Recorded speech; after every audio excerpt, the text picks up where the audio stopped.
Ada sukacita harus ada dong. Welcome back di channel Heru. Oke, teman-teman, pergi Bandung khususnya. Siapa di sini yang sudah bosan dengan kemacetan kota Bandung? Acung tangan. Oke, saya sudah bosan gitu ya. Kalau daerah saya di Holis, Kopo, itu sudah jadi langganan macet. Gak tahu teman-teman warga Bandung yang rumahnya akses jalannya selalu macet, di dekat rumahnya di mana? Boleh tulis komentar ya. Nah, teman-teman, saya mau concern masalah kemacetan di kota Bandung karena ini PR banget, karena saya udah bikin video juga bahwa Bandung itu jadi kota paling macet di Indonesia, kedua di ASEAN, dan ke-12 di dunia. Awesome ya, itu ngeri banget gitu. Nah, teman-teman, kita sebagai warga Bandung, kita harus coba kita harus aware sama masalah kemacetan ini, karena ini sudah sangat mengganggu sekali kehidupan kita, pekerjaan kita gitu loh, dan suasana kota kita gitu. Kita harus perbaiki gitu. Nah, apa aja sih yang saya harus coba evaluasi, saya mau bahas, yaitu yang menjadi masalah itu kenapa jalanan di Bandung itu jalanannya macet dan jalanannya rusak, banyak yang rusak. Satu, macet tuh udah jadi makanan sehari-hari ya, khususnya di kota Bandung gitu ya. Di kabupaten juga sih sebenarnya ya, kota Madia macet, kabupaten macet gitu loh. Setiap hari jalanan di Bandung macet, apalagi di jam-jam sibuk ya. Jalan-jalan utama kayak Pasteur, Dago, Buah Batu, Holis, Mama Toha gitu ya. Sering banget jadi lautan kendaraan kalau weekend. Udah pasti tambah parah karena banyak wisatawan yang datang nih. Tapi masalahnya ini bukan cuma karena volume kendaraan yang banyak, tapi juga karena kondisi jalan yang bikin tambah parah. Oke. Nah, kedua, jalan yang rusak di mana-mana, banyak banget. Jadi, warga Bandung boleh komen juga nih, daerah mana yang jalannya rusak, biar pemerintah Bandung juga bisa ngelihat bahwa oh ini harus diperbaiki, dan ada nomor itunya loh, apa? Saya cantumin nanti di layar ya. Nomor untuk kita komplain. Kalau ada jalan rusak, ada pohon tumbang, ada trotoar rusak, ada kabel listrik yang gak rapi gitu, teman-teman ya. Itu nanti akan ditanggulangi, akan diperbaiki sama petugas dari kepemerintahan gitu ya. Yang ketiga, itu proyek jalan yang molor dan gak jelas. Oke, seberapa banyak di daerah teman-teman nih, khususnya di kota Bandung ataupun di Kabupaten Bandung, yang proyek pemerintah yang nggak beres-beres? Teman-teman boleh komen juga gitu loh, supaya kita bisa aware, kita bisa terus kasih masukan buat pemerintah pusat agar cepat menyelesaikan proyek-proyek yang molor ya. Banyak banget nih proyek perbaikan jalannya seharusnya bisa cepat selesai, tapi nyatanya molor berbulan-bulan, bahkan bertahun-tahun. Alhasil jalan yang diperbaiki malah makin macet ya, karena nggak ada alternatif yang layak. Udah gitu ada beberapa proyek yang hasilnya nggak sesuai ekspektasi, jelek banget hasilnya. Baru diperbaiki, beberapa bulan kemudian rusak lagi. Lampu dicuri. Aduh, itu saya lihat lampu yang dicuri yang di flyover yang di Soekarno-Hatta tuh, yang menuju ke Mekarwangi ya, daerah situ ya, yang lewatin Caringin. Aduh, saya sedih banget tuh, lampu-lampu pada dicuri gitu ya. Maksudnya kalau ini mentalitas warga Bandungnya juga, aduh, masih harus diperbaiki sih sebetulnya ya. Dan petugas-petugas keamanannya juga harus lebih gercep gitu. Dan saat kejadian lampu hilang itu, digantinya lama banget, karena saya hampir setiap hari lewat jalan situ, tapi lampu nggak diganti-ganti gitu loh. Jadi pemerintah pusat juga harus sigap dan menugaskan aparat-aparatnya mungkin di lokasi-lokasi vital gitu, biar lebih tertib kota ini lebih indah lagi gitu ya, seperti itu. Keempat, sistem drainase buruk nih, sama dengan jalan cepat rusak.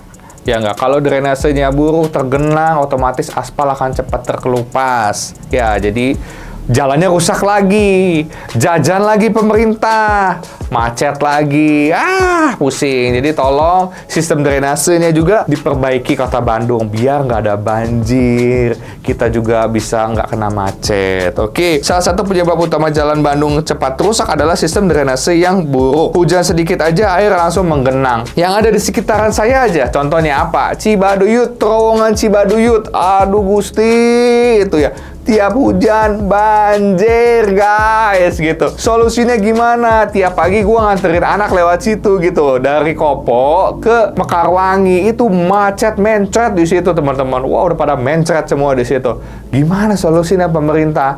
Bikin flyover atau underground atau gimana, kayak pikirin lah gimana gitu loh, biar nggak ada macet-macetan lagi gitu. Karena kalau mau ke atas agak susah karena ada tol di situ. Ya ada yang kemungkinan yang paling drainasenya diperbaiki, underground ke bawah, jalan dilebarin teman-teman, biar Cibaduyut gak macet lagi.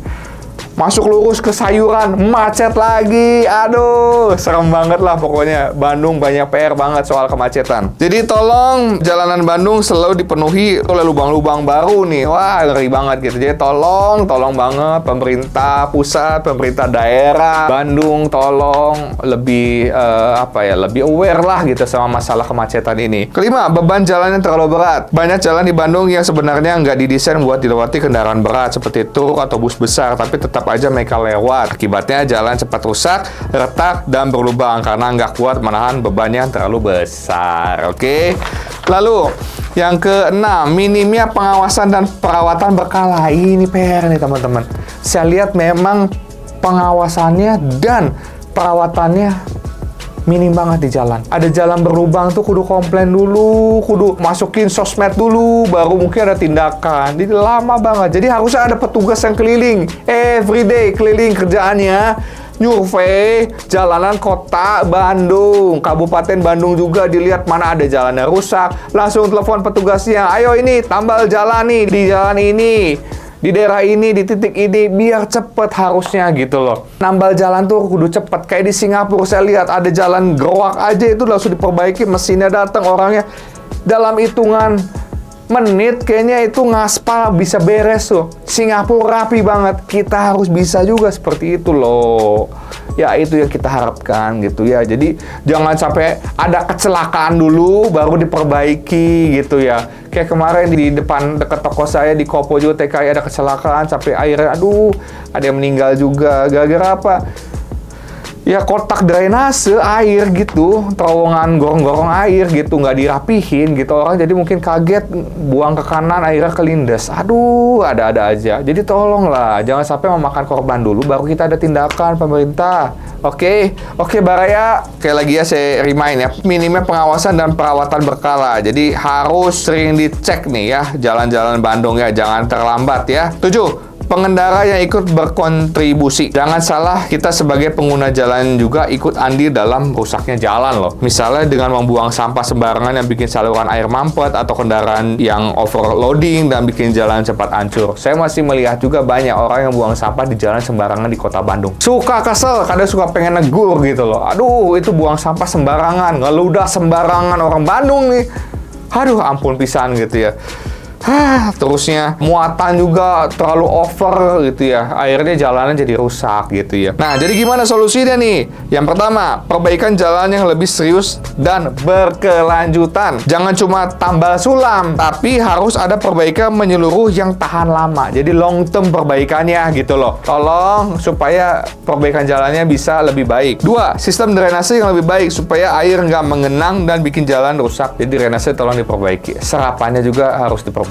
Penertiban kendaraan berat yang ketiga. Nah, batasi kendaraan berat yang masuki jalanan kota supaya jangan nggak cepat hancur jalanan kota. Oke. 4, pengawasan proyek yang ketat. Pastikan proyek jalan nggak molor dan hasilnya benar-benar berkualitas ya. Jadi nggak ada korupsi bikin jembatan, flyover. Ya, harus kualitasnya bagus, harus nomor 1, ya tolong dijaga. 5, edukasi masyarakat, biar semua pihak sadar pentingnya menjaga jalan dan nggak bikin makin parah. Oke, jadi kalau Bandung mau bebas dari masalah jalan rusak dan macet, harus ada perbaikan dari berbagai sisi. Nah, menurut kalian nih, apa nih solusi terbaik buat masalah ini? Tulis ya di kolom komentar ya. Nah, saya remind lagi ya, apa aja nih yang harus diperbaiki untuk masalah kemacetan di kota Bandung. Masalahnya yaitu macet yang udah menjadi makanan sehari-hari, kedua jalan rusak di mana-mana, proyek jalan yang molor dan nggak jelas, sistem drainase buruk sama dengan jalan yang cepat rusak, kelima, beban jalan yang terlalu berat, keenam, minimnya pengawasan dan perawatan berkala, ketujuh, pengendara yang ikut berkontribusi. Ya, ini faktor-faktor yang menyebabkan kemacetan di kota Bandung. Jadi tolong lebih aware lagi warga Bandung agar Bandung bisa lebih baik dan tidak ada macet-macet lagi.